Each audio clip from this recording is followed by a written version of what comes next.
নমস্কার সবাইকে, প্রতিমা ভেজ কুকিংয়ে সবাইকে স্বাগতম। আজ আমি তোমাদের সাথে বেগুন পুড়িয়ে ভর্তা রেসিপি শেয়ার করব। এখানে আমি বড় সাইজের একটা বেগুন নিয়েছি।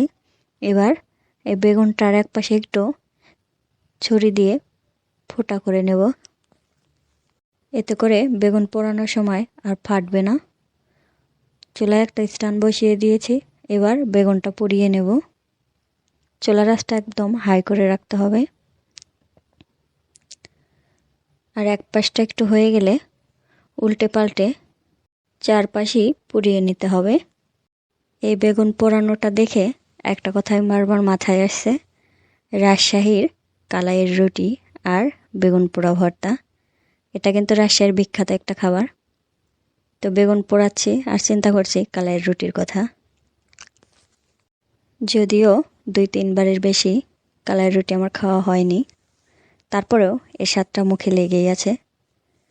কথা বলতে বলতে বেগুনটা পুড়িয়ে নিয়েছি। এবার বেগুন ভর্তা করার জন্য মরিচগুলো পুড়িয়ে নেব।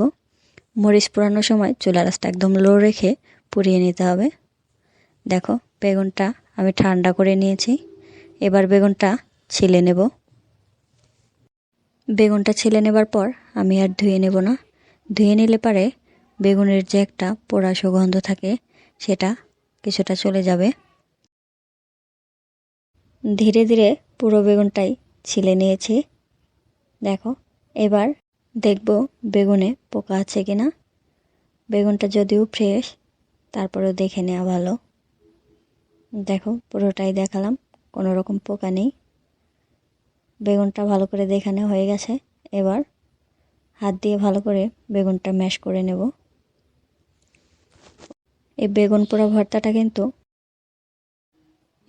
পোড়া ভর্তাটা দিয়ে গরম গরম ভাত খেতে তো খুবই মজা, আর আমার কাছেও খুবই মজা লাগে। এবার দিয়ে দেব পরিমাণ মতো একটু লবণ, ধনিয়া পাতা কুচি,